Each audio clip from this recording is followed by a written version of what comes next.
देवता, इष्ट देवता, पूर्वज, वो सब के सब उपस्थित होते खुद भी। अभी आपको इस पूरे हॉल में कुछ भी नहीं दिखेगा, कोई बबल नहीं दिखेगा, लेकिन अगर मेरे पास ऐसे बहुत सारे फोटो है, जब सत्संग में मैं करने जाता हूँ तो ये फोटो खींचते हैं तो उसमें बहुत सारे बबल्स आते हैं, ढेर सारे। गुरुदेव ने हमें बताया कि ये बबल्स नहीं है, ये वो सब हमारे पवित्र आत्माएं हैं, ईश्वर स्वरूप। ईश्वर खुद हमें ब्लेस करने के लिए आता है, पर उसके लिए ये होता है कि सत्व जगाना पड़ता है, यानी कि जितने भी लोग बैठे हैं सबको मिलके, ये अपने आप में एक यज्ञ है। जो सत्संग होता है ना, वो भी एक यज्ञ होता है। यज्ञ में जैसे आहुति देते हैं, ऐसे ही जब सत्संग हम सब लोग मिलके गाते हैं, सब लोग, फिर अपने आप ऊपर वाला नीचे आता है और एक एक के चेहरा देख के सबको ब्लेस करता है, सबकी इच्छाएं पूरी करता है। इसलिए सब लोगों को गाना चाहिए।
गाते हैं, फिल्म में भी ऐसा ही है, वो उसके लिए गाता है। हम गुरु को बहुत ज़्यादा प्यार करते हैं तो हम अपने गुरु के लिए गाते हैं।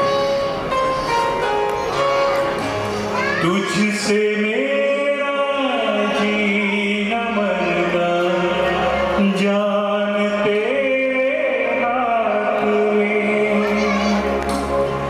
सो जन्म भी कम क्यों लागे, लागे तेरे साथ में। मैं मुसाफिर तू मुसाफिर, इस मोहब्बत के सफर में, दो अकेले रोए मिलके रोए रब के घर में, साथ तेरे ना सफर, वो सफर नहीं लगता, तू है तो दिल धड़कता है, तू है तो सांस आती है, तू ना तो घर नहीं लगता, तू है तो डर नहीं लगता, तू है तो हम आते हैं, तू है तो मुस्कुराते हैं, कि तेरे बिन सो नहीं सकते, किसी के हो नहीं सकते, तू है तो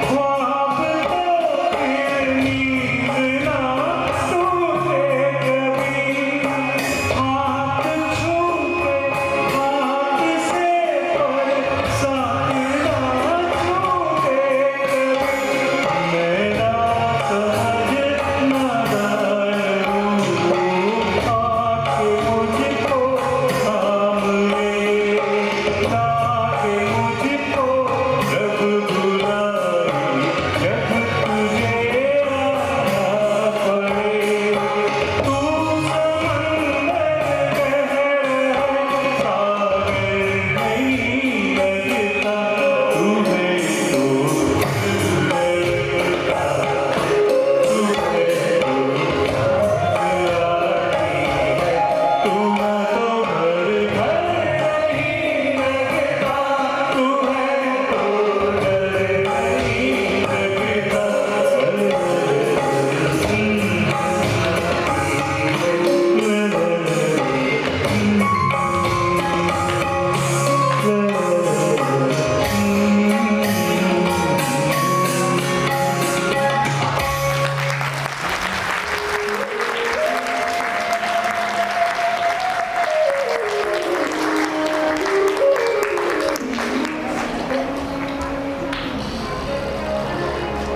लास्ट भजन गाएंगे हम, ठीक है?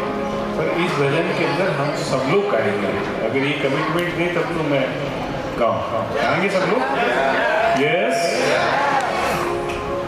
और ये ऐसा भजन है जिसके अंदर हम खुद ऐसे इन्वॉल्व हो जाएंगे कि हमारी आंखें बंद रहेगी और ऐसे भाव में हम आएंगे, और फिर भाव में आने के बाद ना आपको जो आपके मन में आए वो आप कर सकते हैं। और वर्तमान परिप्रेक्ष्य के लिए तो एकदम ठीक है, आंखें बंद कर लें और मैं जैसा कहूँ वैसा ही आप करेंगे। Yes, close your eyes.